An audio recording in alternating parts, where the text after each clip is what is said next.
Jimena, pues muchas gracias por estar aquí hoy con nosotros.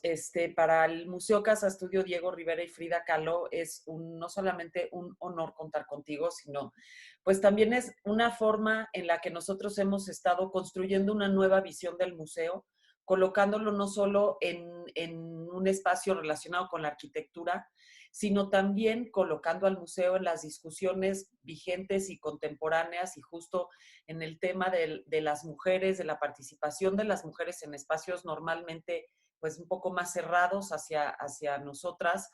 Nos interesó muchísimo el proyecto al que llegamos contigo, que es el de Femterra.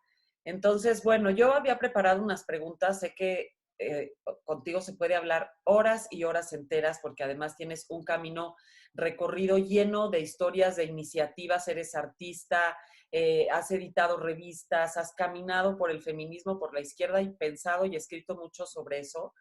Y lo que nos trajo aquí pues fue el proyecto de Femterra. Entonces te propongo que empecemos a platicar sobre qué es Femterra y nos vayamos, si podemos abarcarlo hacia tu visión de la arquitectura, y me importa muchísimo situarla en también tu visión del feminismo, que no es como la visión tradicional moderada que quizá algunos podamos de repente llegar ahí, sino justo por eso me interesa mucho que hablemos de tu perspectiva del feminismo y cómo ahí se inserta el proyecto de Femterra y se inserta qué es la bioarquitectura. Bueno, creo que las dos preguntas van absolutamente ligadas, porque Femterra es un proyecto político.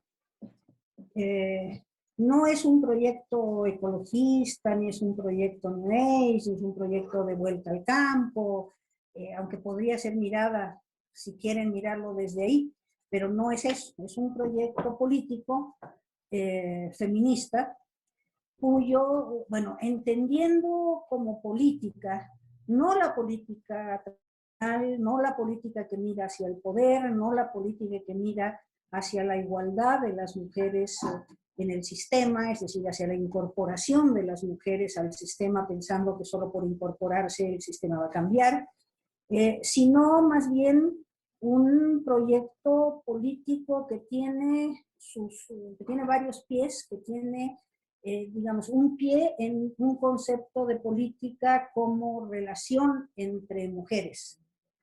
¿Qué quiero decir con relación entre mujeres? Quiero decir partir del yo, de la persona, partir del individuo y o de la individua en este caso, su necesidad de construcción de libertad, su necesidad de construcción de creatividad, su necesidad de construcción de mundo desde sí misma, desde su ser mujer, desde su corporalidad sexuada, diferenciada, ¿no? Para construir mundo. Todo el mundo se ha construido desde el imaginario y desde el deseo de la masculinidad de alguna manera, o por lo menos en gran parte el mundo se ha construido así. Esta macrocultura es una cultura patriarcal, no en el sentido solo de que es machista o que es violenta, además, que es una de las consecuencias, sino fundamentalmente porque se ha construido desde el imaginario masculino. La igualdad pretende meter en ese imaginario de alguna manera a las mujeres, en sus instituciones, en su forma de hacer política. Para mí la política de las mujeres es la política que está más allá del género, ¿no? El género siempre tiene que ver con una construcción de identidad, ¿no? Y la identidad se hace un poco desde el poder, un poco para atrapar y encasillar la diferencia sexual.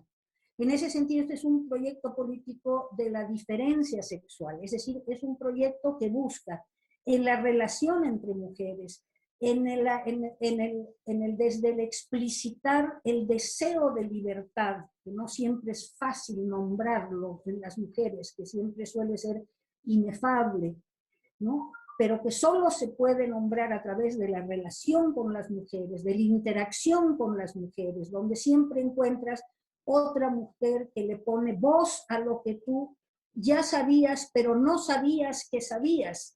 Y en ese momento te revelas como mujer, te revelas en el sentido de revelación, no de rebeldía. te revelas, te conoces a través de las otras mujeres, y a partir de eso, la idea es ir concretando eso en una suerte de ejercicio de construcción de mundo. Entonces, Femterra es un ejercicio de construcción de mundo desde una política radical de la diferencia sexual, es decir, de la necesidad de que las mujeres pongamos sobre la tierra y seamos capaces de poner sobre la tierra nuestra capacidad de construcción de mundo. Ahora, eso implica otra de las patas, te decía, tiene varias patas.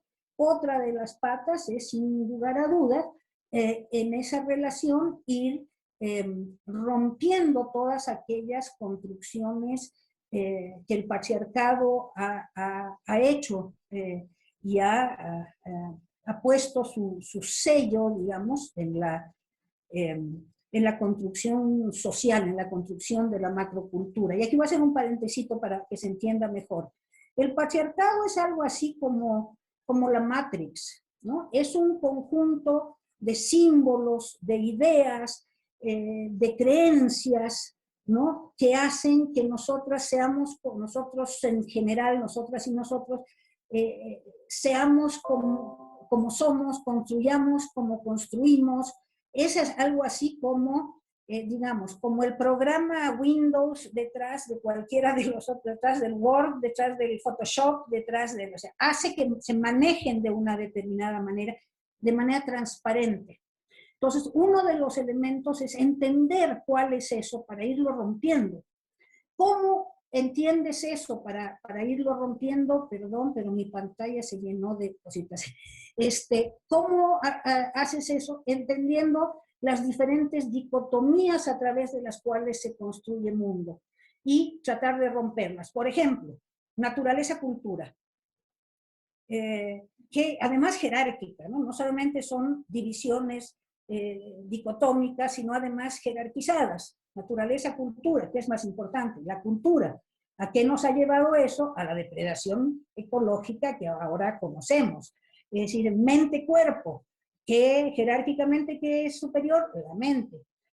A partir de eso, ¿a qué hemos llegado? A una racionalidad que ya está tan racionalizada que ya ni siquiera es capaz de entender el mundo en su conjunto, ¿no? Un ejemplo claro puede ser la medicina, digamos, ¿no? Tú vas por el dolor de la rodilla y el médico te mira la rodilla y no se da cuenta que lo que tienes chueco es la columna, ¿no? Y que además de eso tienes un pie más corto que el otro, o que qué sé yo, ¿no? Que tienes exceso de peso, el traumatólogo ni cuenta se da. Entonces, esa incapacidad de ver el mundo completo, ¿no? Sino esa racionalidad de dividir para poder entender, de dividir para poder comprender el mundo. Entonces, también es romper eso. Manual intelectual, ¿no? La jerarquía de lo manual y lo intelectual, que es más importante, pues lo intelectual.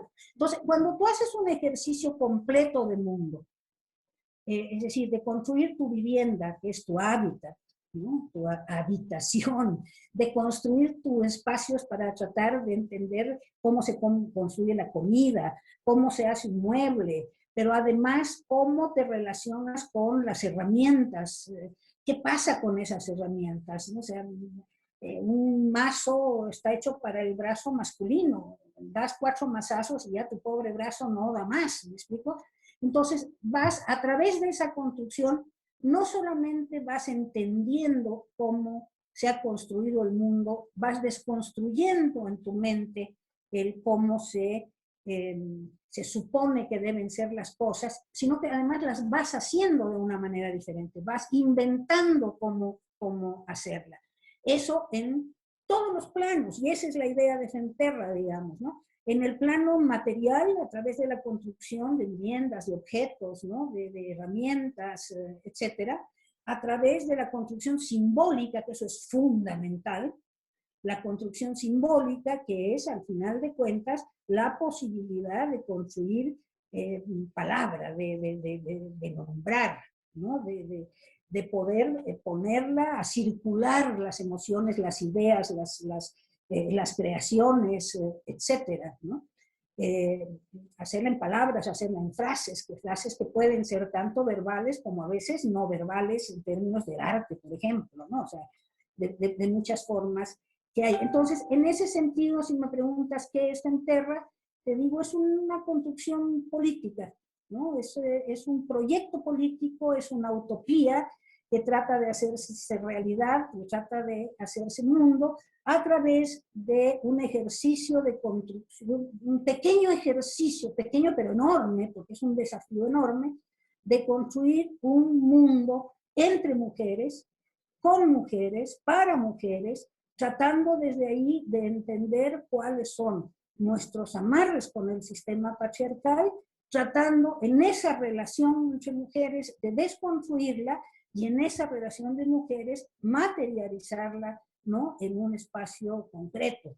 Entonces, en ese sentido, no puede verse a Fenterra como, aunque le decimos ecualdea un poco porque no hay palabras, me gusta mucho más el concepto de comunidad intencional. Es un proyecto político, feminista, de creación de mundo, de ejercicio de creación de mundo. Y en este sentido, es que justo ayer estaba pensando en estas ciudades utópicas que de repente se han planteado, pues en el pasado. Recuerdo, por ejemplo, la famosa Olinka del doctor Atl. Pero creo que aquí el hecho de llevarlo a la realidad, de tenerlo, de estar ya viviendo ahí, ¿cuál es la perspectiva que tú tienes de esta comunidad tan fortalecida y bueno, también como tan solidaria, que convoca además a la competencia de muchos saberes de muchas mujeres que participan ahí?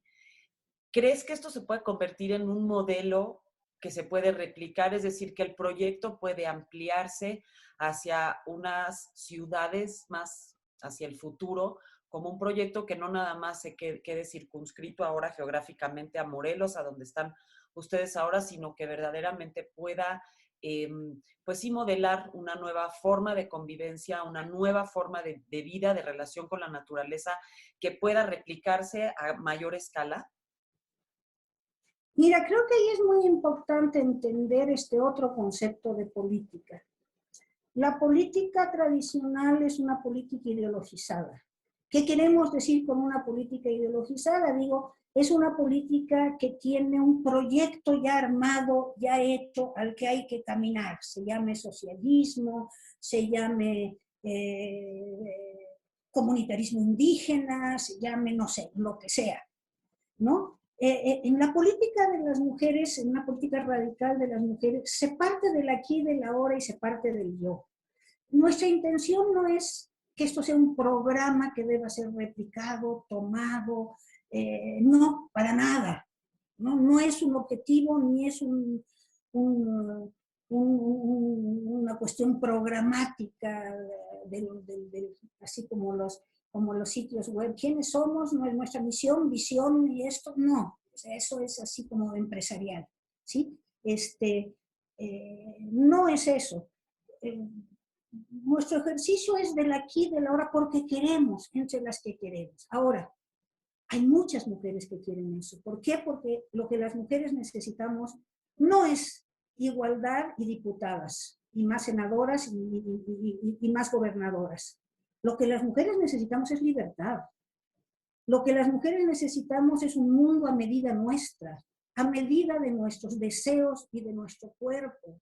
Y lo que las mujeres necesitamos es tener nuestra propia historia, ¿no? Y valorar nuestra propia historia. Entonces, hay muchas mujeres que quieren, ¿no? Y si las mujeres quieren, y hay grupos de mujeres que quieran, y esta experiencia les sirve, bienvenidas, pero no estamos buscando eso. De hecho, dentro de este tipo de pensamiento, ahorita se está haciendo otra en Chile, ¿no? Una que además de eso se llama Juana Inés, otra comunidad que se llama Juana Inés. Y hay, o sea, hay la voluntad, por lo menos hay el deseo. Es complicado porque las mujeres tenemos bastante precariedad económica respecto a los varones. Y entonces el poder tener un terreno para hacerlo, ¿no? El poder tener el dinero para hacerlo, es mucho más complejo para las mujeres que para los hombres. Pero se trata de otro concepto. No es un modelo para que vengan y lo copien, ni es un programa político, ¿no? Es un vivir desde nuestro hacer cotidiano. Y esa es un poco también la experiencia. A ver, las mujeres ya tenemos experiencias en esto. Lo que pasa es que la historia las ha escondido. Tú estudias las beguinas. Las beguinas no tenían un programa, ¿no? O sea, las beguinas lo único que querían era, al final de cuentas, no, que su relación con Dios no estuviera intermediada por la jerarquía eclesial, tener una relación libre, o sea, su concepto en ese momento de libertad, ¿no? Vivir de su trabajo, que nadie les ordene y que nadie les mande. Y se fueron juntando y fueron formando enormes beguinatos, barrios enteros de mujeres beguinas, no porque tuvieran un programa, sino simplemente porque era el deseo de muchas mujeres de vivir así, de no ser mandadas por un marido, por un padre, por un hermano, por un hijo, ni por la jerarquía eclesial. Querían ser libres. Al final es el deseo de libertad, es el deseo de construir tu propia vida y de reconocer tus propios deseos y de despedirte de los deseos tanto como valores, como símbolos, etcétera, que el patriarcado ha puesto en tu cuerpo de mujer, ¿no? Entonces, si alguien quiere, bienvenido, pero no es un programa, no es un proyecto que busque repitarse porque es la neta, no. Es otro concepto desde esa perspectiva. Yo me acuerdo que tuvimos una conversación previa y que nos contabas cómo llegó como ese momento, o yo ubiqué dos momentos de como de ruptura o de toma de conciencia muy importantes en tu trabajo y trayectoria. Uno era como la militancia de izquierda y su rompimiento desde el feminismo, o sea, como algo que se entendía como una sola cosa, que era la izquierda y el feminismo, de repente en ti hizo como un cortocircuito y cambias de rumbo o tú le das un rumbo propio, reivindicando una serie de cosas que no estaban siendo abanderadas por la izquierda, al menos en ese momento. Y otro, en tu práctica como arquitecta, en donde recuerdo que nos decías, bueno, a mí me mandaban, no pasaba yo del escritorio y de hacer dibujos, nunca me mandaban a la obra. Entonces siento que hay como dos momentos, uno en un campo como ideológico en donde uno se inscribe y cree y estás ahí y de repente rompes con ello y entonces esa especie como de emancipación o de, no sé, como de autonomía también intelectual, te arroja hacia un nuevo lugar, o sea, como a desarrollar algo propio, y lo mismo sucede en la arquitectura, ¿es correcto? Y más o menos así es la historia para ir como trazando cómo se llegó a Femterra. Sí y no, a ver, sí en el sentido de que ha habido rupturas, o sea, ha habido momentos claves muy importantes, no en el sentido de que mis rupturas con la arquitectura y mis retomas de la arquitectura, aunque sí tienen que ver con todo lo demás, no son parte del mismo hilo. Me explico. Si yo provengo de bueno, yo llegué a México como exiliada política en el año 80, del Cono Sur, soy una expresa política, provengo de una familia de izquierda que militó siempre de izquierda y me toca vivir los golpes de Estado. Soy hija de madre chilena y padre boliviano, y en Chile, en un momento de persecución, yo salgo hacia Bolivia, donde estaba mi padre, ahí sigo trabajando y ahí conozco el feminismo recién inicial a través de la revista FEM, que se hacía aquí en México, que en ese entonces la hacía la IDEFOPA, desaparecida después en Guatemala, guatemalteca que vivía aquí, que en Guatemala luego la desaparecen.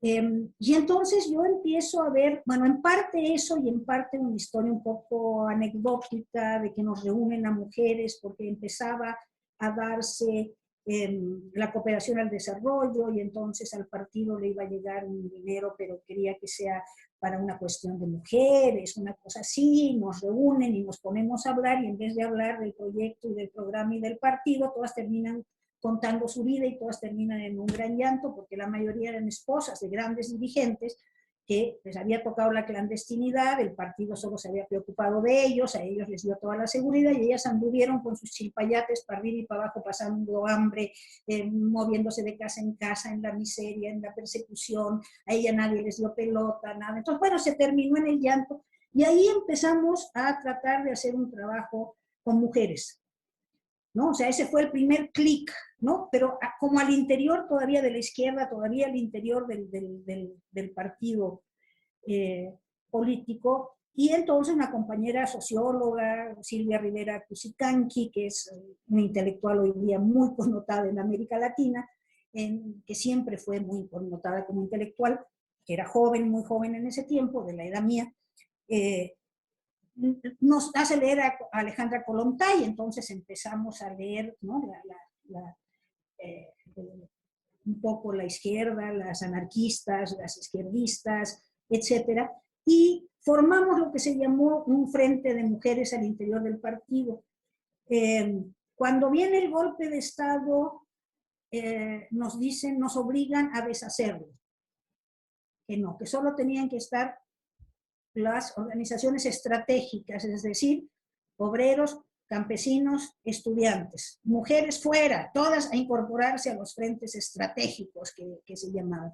Yo en ese momento ya no podía aceptar eso, ya había aprendido algo como para aceptarlo, pero además de eso me toman presa. Entonces, bueno, entro a prisión, etcétera, etcétera, y después de un ratito decido salir al exilio y entro a la Embajada de México. Entro a la Embajada de México y en la Embajada de México, de pura casualidad, me había llegado un paquete de libros que en el allanamiento a mi casa se salvaron y llegó un tío a verme a la embajada y me lleva un paquete de libros y en ese paquete hubo un libro clave de Carla Lonzi que se llama Escupamos sobre Hegel. Carla Lonzi es una feminista, fue, porque murió de cáncer bastante joven, fue una feminista fundadora, de las fundadoras del feminismo de la diferencia italiana, de la librería de Milán, que militaba en un grupo feminista que se llamaba la Rivolta Femminile, la revuelta femenina, la Rivolta Femminile. Y ese libro, Escupamos sobre Hegel, fue para mí el punto de inflexión. Para mí, Carla Lonzi y el Escupamos sobre Hegel fue el punto de inflexión.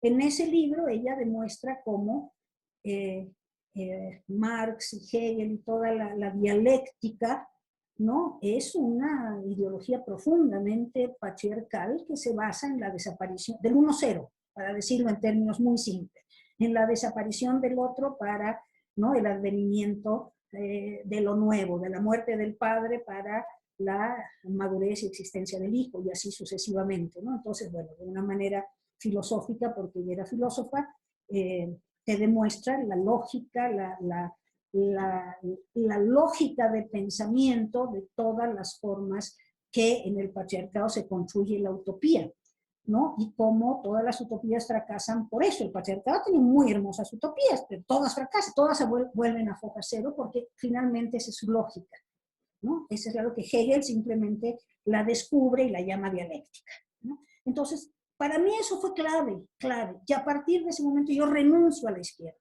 Renuncio a partidos, renuncio a la izquierda, renuncio a todo eso y entro a trabajar exclusivamente en el movimiento feminista. Cuando llego aquí a México, decido trabajar exclusivamente en términos políticos en el movimiento feminista, ¿no? Y trabajo. Allí pasan algunos años y tengo una segunda inflexión, que es que el feminismo tiene, yo diría, como dos grandes momentos, aunque puede tener más entre medio. Uno es el momento que yo llamo aquella etapa en que todas nos queríamos tanto. Es decir, todas éramos feministas, todas estábamos descubriendo lo que era la masculinidad, o estábamos descubriendo que no éramos nosotras las locas, sino que es un sistema, ¿no? Todas estábamos descubriendo que no era justo, entre comillas, ¿no? Que no era así, que no era como nos habían contado, etcétera, etcétera, etcétera. Y entonces, bueno, todas estábamos un poco en lo mismo. Pero al poco andar, pues eso va cambiándose, porque en la medida en que, como dicen las italianas, precisamente, toda mujer desea vivir como un gran señor, todas queremos vivir como un gran señor, es decir, libres, con capacidad de construir mundo, ¿no? Etcétera, etcétera, etcétera. Sí empieza a darse también lo que nosotros llamamos el proceso de institucionalización del feminismo, empieza a dominar sobre el pensamiento feminista, el pensamiento de género, que es una simplificación del pensamiento feminista, todo empieza a ser género, se empieza a dar un antifeminismo con perspectiva de género, que llamo yo, donde ya el trabajo, la militancia feminista es reemplazada por la academia, por los estudios de género, ¿no? Entonces ya las nuevas expertas son las que pasaron por estudios de género y no las que trabajaron en el grupo entre mujeres, sino las que estudiaron en su escritorio y con una maestra y leyeron hartas cosas, pero sin ningún tipo de relación entre mujeres. Empieza a darse esa distorsión y ahí hay otra ruptura muy, muy, muy fuerte que yo rompo con el feminismo en abstracto y formamos a nivel de América Latina lo que sería con Margarita Pisano de Chile y otras más aquí, sobre todo chilenas y mexicanas, formamos lo que se llama la corriente autónoma del feminismo, que de alguna manera es la mamá de todo el feminismo radical, de muchos de los feminismos radicales en América Latina, ¿no? Que también ya después tienen muchas subcorrientes, etcétera, etcétera, ¿no? Entonces, por un lado pasa eso. Por otro lado, pues obviamente yo al principio me gano la vida como arquitecta, pero claro, en la medida que soy feminista y en la medida en que el trabajo de arquitectura, lo que tú decías, para hacerlo sencillo, y es un trabajo profundamente masculino, donde muy pocas mujeres, perdón, destacan, donde es muy difícil además destacar, por las razones que tú ya dijiste, las mujeres nos ponen en el escritorio a dibujar, casi casi somos las dibujantes asistentes de los arquitectos, no sé, es muy complicado que nos manden a obra. Yo tengo mucha desazón con la arquitectura y llega un momento en que trato de cambiar, hago la maestría, hago posgrado en urbanismo, me pasa exactamente lo mismo, pues el urbanismo es un gran teatro, ¿no? El ordenamiento urbano es un gran teatro, es decir, todo es un gran teatro. Entonces, tengo una gran desazón con la arquitectura y la dejo y la abandono. Yo había estudiado también cine, paralelamente a estudiar arquitectura, yo estudié cine. No terminé cine porque salí al exilio, precisamente, se quedó a medias. Y como cuando uno es joven es un poco tonta, por suerte se quita con los años, la juventud tiene su gracia, pero también tiene sus limitaciones. Cuando yo llegué a México dije, ¿qué hago? ¿Estudio un posgrado o estudio cine? Pero no tenía los papeles, entonces tenía que empezar cine de nuevo. Yo tenía 27 años y dije, no, ya estoy muy vieja para empezar una nueva profesión.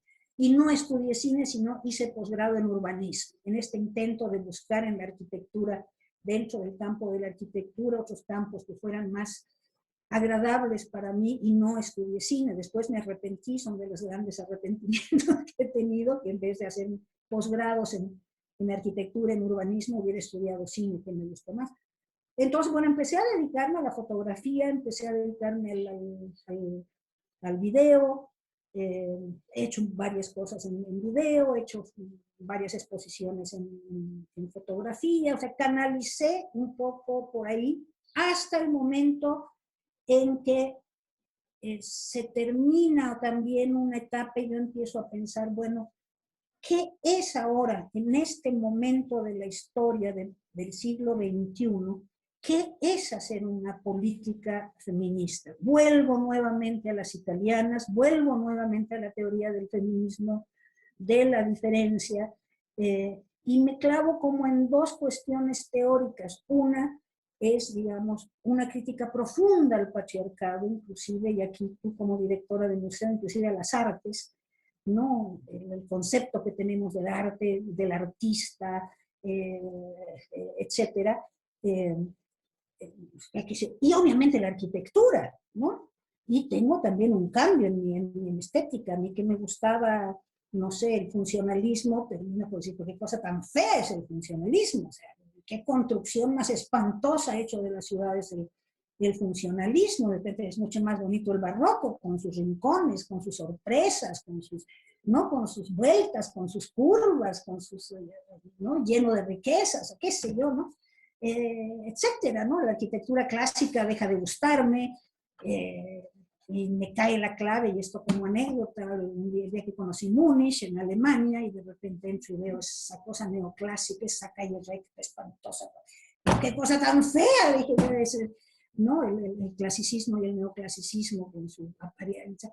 Y de ahí paso también a otra cosa. Empiezo a partir justamente de la crítica, del sentir que ya no me gustaba ni el funcionalismo ni el clasicismo en el arte. Por ejemplo, empiezo a decir, a ver, ¿qué onda con Grecia? Y empiezo una lectura fuerte de la mitología griega. Y me doy cuenta ahí, ¿no? O sea, lo espantosa que es la literatura griega, y perdónenme, amigos del museo, que deben ser muchos muy amantes de eso, pero para las mujeres, si lo lees desde otra perspectiva, es la cosa más horrible. Es una violación de arriba abajo. Es el derecho a la apropiación del cuerpo de la mujer de arriba abajo. Y no solamente eso, es clarito, clarito el cambio de paradigma absoluto de construcción de mundo, ¿no? Digamos, de la medusa y su capacidad de mirar y de tener un pensamiento infinitamente diferenciado y graficado en serpientes o en pelos, etcétera, a la Atenea que declara no tener madre.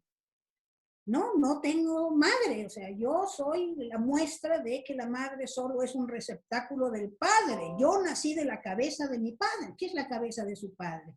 La racionalidad absoluta, ¿no? Es decir, las sirenas, ¿qué son las sirenas? Las sirenas no son otra cosa que esas islas donde todavía no había un patriarcado al que llegaban ciertos navegantes y no salían nunca más porque era otro mundo, otra vida, otra sexualidad, otra libertad, otra cosa, ¿no? O sea, te vas dando cuenta de eso, me voy dando cuenta de todo eso, y entonces, para hacer el cuento corto, porque se nos va a ir el tiempo, porque sí puedo hablar mucho,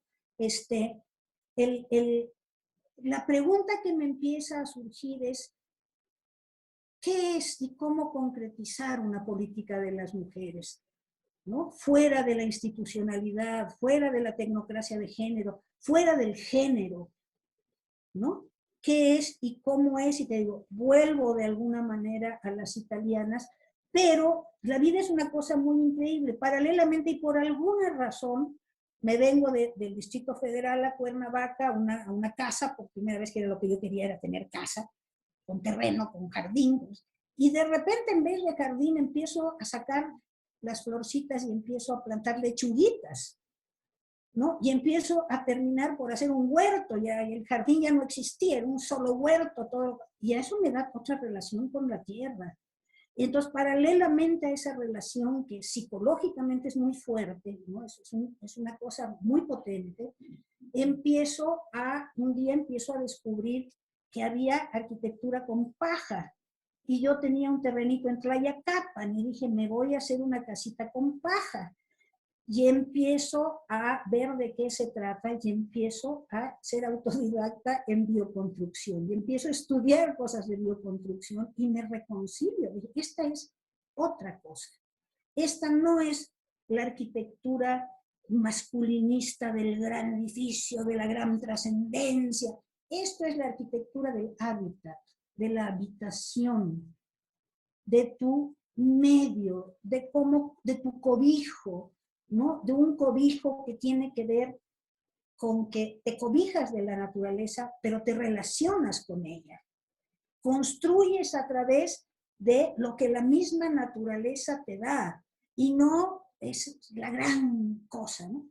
Sin embargo, empiezo a ver que también puede ser, hay edificios en barro en África que tienen 500 años y tienen 8 pisos, 10 pisos, ¿no? Y ahí están, ¿no? Entonces empiezo a descubrir también la bioarquitectura paralelamente a todo ese tipo de cosas, y pues me empiezo a enamorar. Digo, esta es la arquitectura que yo quiero, esto es lo que yo quiero. Y empiezo a mirar y a leer y a buscar libros y a hacerme traer libros y a gastar lo que antes gastaba en otro tipo de libros, ahora los empiezo a gastar en libros de bioarquitectura, ¿no? Y empiezo a informarme y de alguna manera me especializo de manera fuera de la academia en bioarquitectura, ¿no? Y obviamente que eso también me ayuda en, en la, en la imaginación del proyecto y del diseño de este espacio que es Fenterra, ¿no? Y tengo la suerte de poder ponerlo en práctica siendo Fenterra. Entonces, cuando empieza el proyecto, yo hago la propuesta a las socias de la asociación civil, porque teníamos una casa que nos habían donado hace muchos años en la colonia Roma, que fue una donación pequeña después del terremoto, cuando en la Roma las cosas estaban regaladas, las casas estaban regaladas, y resulta que ahora pues, está de moda y era bastante dinero una casa en la Roma. Entonces yo hago la propuesta a las socias de hacer este proyecto, las socias les fascina, dicen que sí, por supuesto. Entonces tuvimos la suerte de contar con ese dinero, que no es fácil. Eso también es una cosa, bueno, que tiene que ver un poco con el azar de la vida, pero también tiene que ver con una política, con una postura política, porque esa casa fue una casa que la defendimos a dientes y muelas, autofinanciadas, teníamos un teatro que lo construimos con nuestras manos, es decir, allí pasaron muchas gentes que hoy día son bastante conocidas en el ámbito de la escena, haciendo sus pininos, y la defendimos y la hacíamos como podíamos, ¿no? Y la mantuvimos como podíamos, alejadas de los financiamientos de la cooperación internacional, que la cooperación internacional fue una de las grandes responsables de estas políticas de un feminismo neoliberal, pero no solo del feminismo, también en el indigenismo, también en el ecologismo, etcétera, ¿no? De esta institucionalización cara al poder que tiene todo, ¿no? Desde el ecologismo, el indigenismo, el feminismo, etcétera. Entonces, es en parte suerte, pero también fue parte de la política que seguimos, ¿no? Y del modo en que seguimos. Entonces, se vende esa casa, empieza este proyecto, se tiene el dinero para construir, para comprar el terreno, y se tiene el dinero para construir la parte que llamamos colectiva, que es una especie de escuela, ¿no? Y bueno, supongo que de aquí vas a querer preguntar cómo es Fenterra. Pero no sé si eso te aclara un poco. Totalmente, sí, claro. Claro que quiero preguntar cómo es Fenterra, dónde están, etcétera. Pero antes, una cosa, ahora que hablas de bioarquitectura, de repente tengo la sensación de que has deconstruido muchas cosas. Es decir, cuando uno habla de feminismo y platica contigo, nos damos cuenta que no todo, la palabra feminismo no es una sola forma de entenderlo.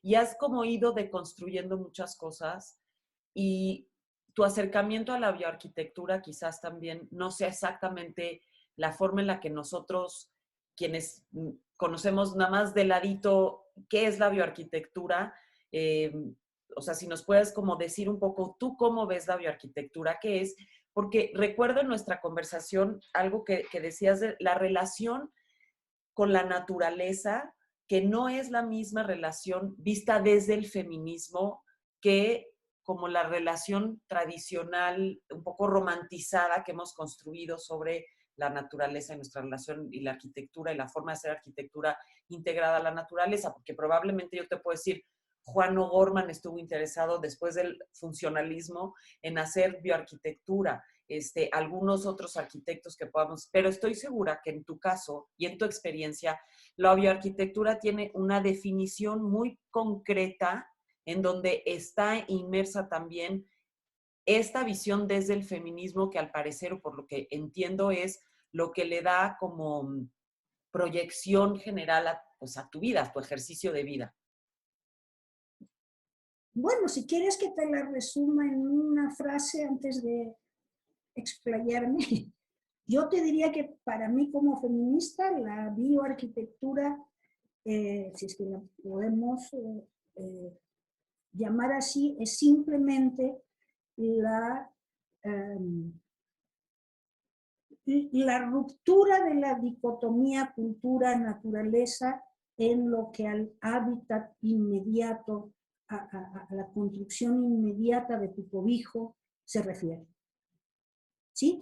Quienes han tratado Borman y otros más a nivel mundial, que se han acercado a la bioarquitectura, se han acercado desde una perspectiva folclórica, digamos, del postnacionalismo, ¿no? Y de buscar los ancestros indígenas, ¿no? Las formas tradicionales de la arquitectura, relevar como maravillosas las formas tradicionales, o se han acercado desde una perspectiva tecnológica, ya con un poco más de conciencia ecológica, dicen, pues no, hay que construir con huella cero, con la menor huella ecológica posible, ¿no? Pero muy desde la técnica, muy desde lo tecnológico. Mi acercamiento en ese sentido es que no es una tecnología, aunque la tenga, tiene técnica, ¿no? Pero no es una tecnología. Es un acercamiento de ruptura entre cultura y naturaleza en tu hábitat. O sea, es una manera de pensar y de decir, bueno, ¿de qué manera quiero tener un cobijo? ¿Cómo quiero que sea mi cobijo? ¿No? Pero ¿cómo quiero que sea mi cobijo? Mirando la naturaleza, porque también puedes hacer esa pregunta para ver qué departamento me compro en la colonia Roma, ¿me explico? ¿Cómo quiero que sea mi cobijo? Aquí parte de esa otra cosa que es, ¿no? Romper naturaleza. O sea, para empezar, quiero una relación con la naturaleza, no quiero una cosa que me separe de ella. Quiero un intermedio, quiero una cosa que me una, una cosa que me cobije, pero que me una. Esta pared que tú ves aquí es de barro, ¿no? O sea, no, es una extensión, y es una extensión que me da cobijo. Entonces, básicamente, si me dices en síntesis, esa sería la respuesta que te doy, ¿no? Y Femterra, ahora sí, cuéntanos ya como el proyecto, para quien no lo conoce, qué es, cómo funciona, dónde están, qué es Femterra. Femterra es un proyecto en construcción, y espero que siempre esté en construcción, porque tiene que construirse, te digo, no desde programas ya hechos, sino desde lo que la relación va dando, permitiendo y haciendo. Ha estado complicado el último año con la pandemia, obviamente. Está como en stand-by en este momento todo por el tema de la famosa pandemia. Pero bueno, básicamente es un terreno de 6.000 metros cuadrados en el norte de Morelos. Estamos muy cerca de Milpalta, ¿no? En el municipio de Totolapan, que es casi el primer municipio después creo que es el primero, sí, creo que es el primero de Morelos después de salir de Ciudad de México, de Milpalta. Son 6.000 metros, es un terreno largo que está dividido como en tres partes. Una primera parte que es una suerte es la área que llamamos común, pero es una suerte de sueño de escuela, de sueño de lugar donde puedan venir las mujeres a experimentar un poco toda esta propuesta, digamos, y por lo tanto es un área que tiene, aparte de cocina-comedor, tiene habitaciones para alojarse, tiene talleres, ¿no? Hay un taller de carpintería, hay un taller de encuadernación, hay un taller de manualidades, ¿no? Bueno, básicamente esa parte es así. Las habitaciones tienen dos intereses. Uno es hacer talleres, ¿no? Que vengan, por decirte algo, a aprender carpintería, y entonces entre todas ver qué es, entre todas analizar qué es la herramienta, qué le está pasando con la herramienta, qué le pasa a tu cuerpo cuando usas una herramienta, ¿no? Cómo está concebida, a qué altura está concebida una sierra de mesa, ver, fíjate, ¿no? Etcétera, ¿no? Poder analizar todo lo que es eso, cómo le haríamos para poder cambiar eso. Una parte talleres no sé, yo como fotógrafa mandé a hacer algunos libros porque ya me cansé del gasto que significan las exposiciones, y llegó un momento en que dije, quiero hacer mis propios libros, y me puse a aprender encuadernación. Entonces, además, soy una muy buena encuadernadora y tengo un muy buen taller de encuadernación. Entonces ahí hay un taller de encuadernación, o sea, me encantaría que unas mujeres artistas vengan a hacer sus libros, sus propios libros, ¿no? Hacer y poder platicar. O sea, no es solo el libro, es la relación, ¿me explico? O sea, eso no está concebido de una manera tradicional, o sea, es el deseo de la relación, ¿no? De que vengas y te quedes 5 días haciendo tus libros de arte, ¿no? De fotografía, de grabado, de lo que sea, y platicar y estar y convivir y poder, ¿no? Darte cuenta de lo que es, ¿no? Etcétera, ¿no? Entonces está esa parte que son los talleres. Hay una segunda parte en torno a una bioalberca, que muy simbólicamente, obviamente, es la relación tierra-agua, ¿no? Hay una alberca biológica que no se limpia estrictamente con plantas, ¿no? No tiene cloros, no tiene nada, es un agua que la puedes beber, a pesar de que hay ranitas y a pesar de que hay algunos pececitos, sin embargo es un agua absolutamente viva, viva, absolutamente viva, es un agua viva, tan viva que tenemos un Hawái, una cisterna enorme, porque aquí no dan agua, tenemos que cosecharla o cultivarla, y cuando empieza a ponerse negra, le echas 3 cubetas de la bioalberca y el agua se pone transparente. Eso es el agua viva, ¿no? Viva, viva, realmente viva. Viva y que da vida. ¿No? Viva y que da vida, que eso es muy importante. Esa parte central en torno a la alberca es el área de casas. Ahorita solamente hay 3, ¿no? 3 casas, una de las cuales está vacía, otra que está ya lista y que están por venirse las compañeras, y otra que casita que es la mía.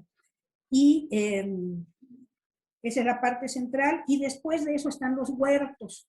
Y en los huertos tenemos un invernadero, no muy grande, y los huertos abiertos. Pero además de eso tenemos una biofábrica.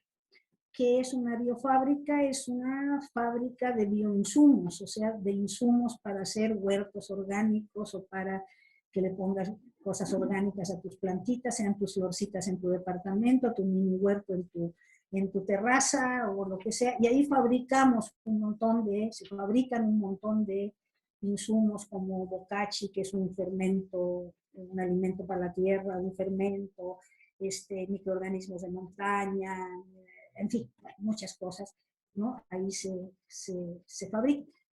El tema con todo esto es fabricar, es experimentar, es saber y es conocer, pero también no vivimos fuera del mundo, tenemos que mantenerlo. También es vender, también es entusiasmar a otras, pero también generar, tanto con los talleres como con la hospedería, las habitaciones que hay, como con los bioinsumos, es decir, poder mantener esto, porque esto hay que mantenerlo, ¿no? O sea, tenemos que mantenerlo, pues, así de sencillo, ¿no? O sea, hay que pagar la luz, es un terreno grande, hay muchas luces, aunque hemos puesto lo más que se ha podido de luz solar, pero no todo puede ser solar, pues son caras las lámparas solares, entonces ahí vamos, pues, ¿no? Hay que pagar la luz, hay que comprar agua, aquí no nos dan agua, ¿no? Ni a la gente de aquí, la mayoría no tiene agua, ¿no? Hay que comprarla, el agua hay que cosecharla, entonces, bueno, se han hecho cisternas, se han hecho Hawái para construir esto. Y las viviendas, aquí hay básicamente 3 técnicas, digamos, constructivas que se han usado. Una es pacas de paja. Varias de las construcciones son en paca de paja, que es una maravilla. Además de ser rápida, además de ser económica, pues es un aislamiento maravilloso del calor y del frío. Está la paja encofrada o paja arcilla, que se llama, que es una estructura en madera. En este caso hemos mezclado madera y bambú, y que se rellena con paja mojada en arcilla. Y tenemos, bueno, hay una de bajareque también, la parte de la bioalberca, de la biofábrica es en bajareque, que es la forma tradicional indígena, ¿no? de construcción ancestral en nuestros campos mexicanos. Y tenemos una construcción en pallets, ¿no? Los pallets son ¿cómo se llaman? Hay esto que se usa para los tableros como estos que se contenedores, ¿no? los tableros que se usan para subir y bajar Sí, sí. las cosas, ¿no? Las cargas en los aviones. Las cargas en, ¿no? En los camiones y en las Exacto. fábricas y todo eso, los pallets que le llaman. Hay una que está construida con pallets y rellenada con barro. Entonces hay techo verde, hay alguna que tiene techo verde, las otras no. Ahora, en la medida en que esto no es un enfoque estrictamente ecológico, porque no partimos de la ecología, otra vez, también la realidad a veces nos marca, ¿no? Digamos, si va a venir la lluvia, pues tienes que poner un techo rápido, porque la paja lo único que no resiste es el agua, ¿no? Resiste los terremotos, resiste los temblores, resiste el viento, resiste el frío, lo que no resiste es el agua. Tienes que techar rápido y de repente tienes que poner algún tipo de lámina, la menos dañina posible, pero tienes que ponerla. Entonces hay cositas así que puedes decir, pues pero esto hay un permacultor muy rígido puede decir, pero aquí no es 100%, no es 100%. Cuando hemos tenido que usar algo, lo hemos usado. Casi no se usa cemento, prácticamente, salvo alguna cimentación, se le ha metido cemento, se trabaja con una mezcla de cal, cemento y tierra, etcétera, ¿no? O sea, es eso. Pues Jimena, a mí la verdad me quedan muchos temas para platicar contigo, que ojalá no sea esta nuestra última conversación. Me encantaría hablar de tu trabajo como fotógrafa, de todo lo que has hecho en términos editoriales, de tus muchísimas participaciones en revistas, en coloquios, también estuve viendo por ahí cosas en las que has participado. Y bueno, creo que hay muchísimo que contar. Por lo pronto, esta primera colaboración que te agradecemos muchísimo es parte pues, de este programa que estamos haciendo en torno a la arquitectura, pero también en torno a pues, la visión de las mujeres, la participación de las mujeres y la presencia de las mujeres en el mundo de la arquitectura. Entonces, pues, qué mejor que empezar contigo este programa.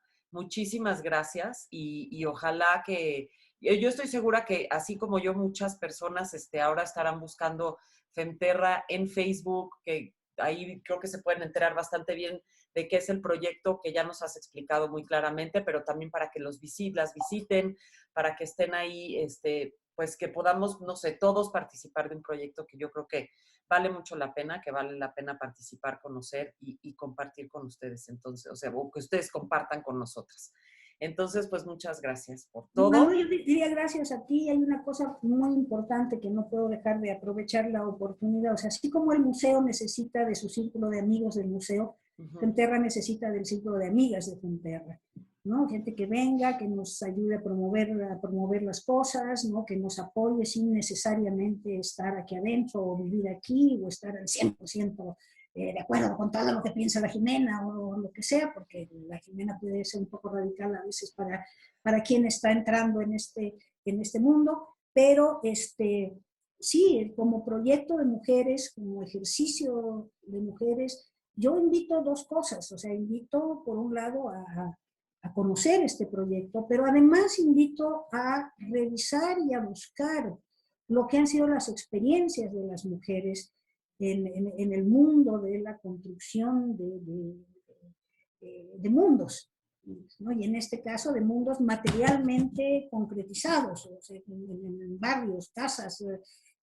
hábitats, etcétera. Y además también en el mundo teórico, porque a las mujeres arquitectas, a las estudiantes de arquitectura, eso no se les enseña en los grandes arquitectos, ¿no? Y por ahí se menciona alguna contemporánea que ha ganado algún premio, si es que se la menciona.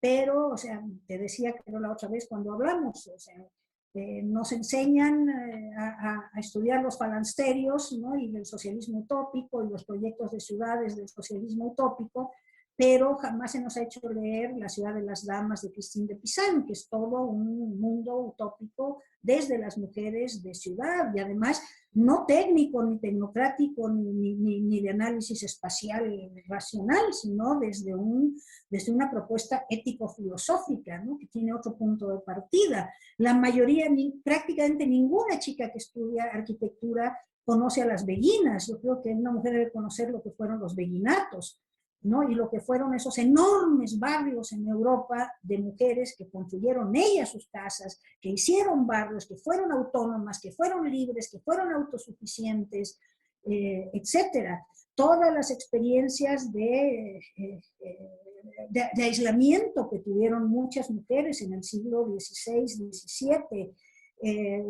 todos los grupos ya del siglo XX, ¿no? De todo lo que fueron los 60, los 70 y todas las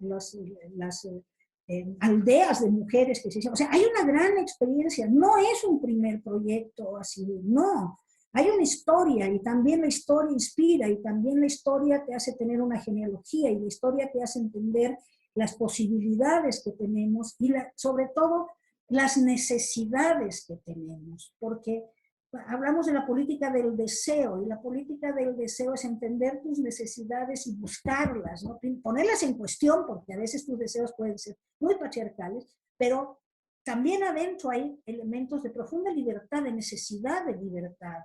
Y hay un mundo y hay una historia. Entonces a mí una cosa que me interesaría con ustedes como museo, por ejemplo, es alguna vez hablar de eso, ¿no? De lo que han sido los proyectos de las mujeres, las experiencias de las mujeres en la construcción espacial, en la construcción de hábitat, en la construcción de espacios, etcétera, ¿no? De dónde los monasterios, muchos de los monasterios han sido experiencias femeninas impresionantes, ¿no?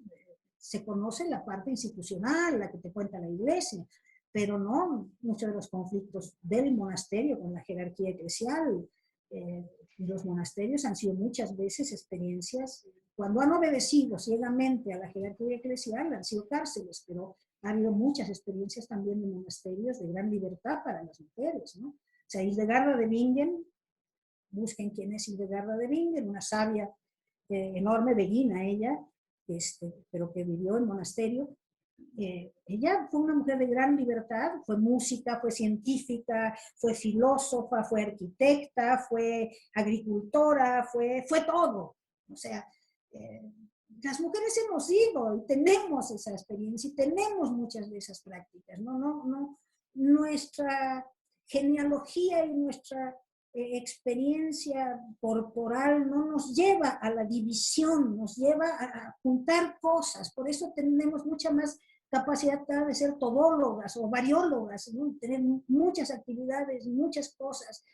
Sí, soy arquitecta, soy agricultora, soy, no sé, en fin, ¿no? Videasta, soy, no sé, carpintera, un montón de cosas. Pero eso es una experiencia que las mujeres las tenemos. No la tenemos atrás. Y eso creo que es muy importante y yo invito a hablar de eso, invito a buscar esa genealogía de mujeres. Creo que ahí podemos entendernos mucho mejor y esa historia nos va a dar un plus a la orfandad.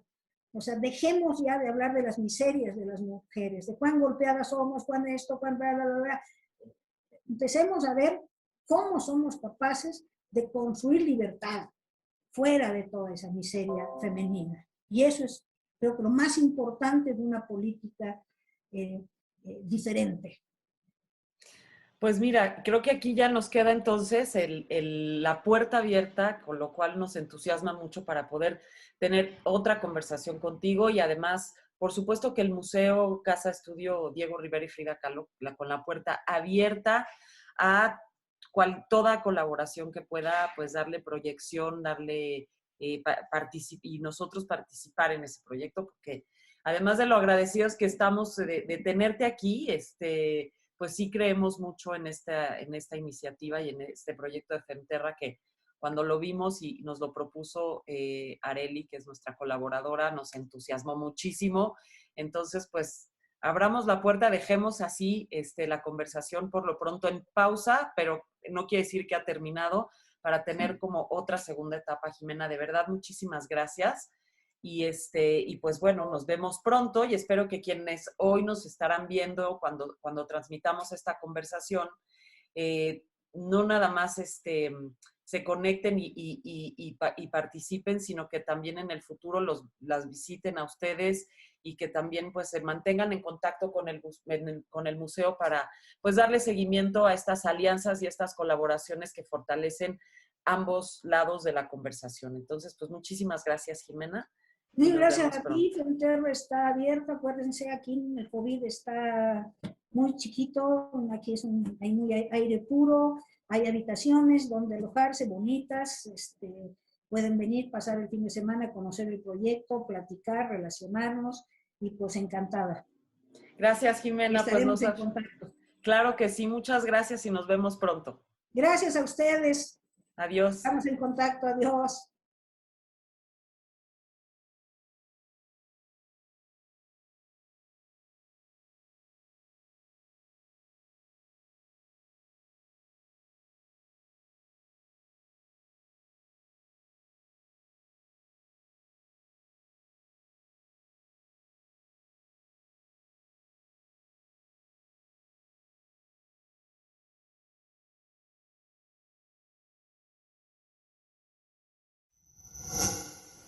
Gobierno de México.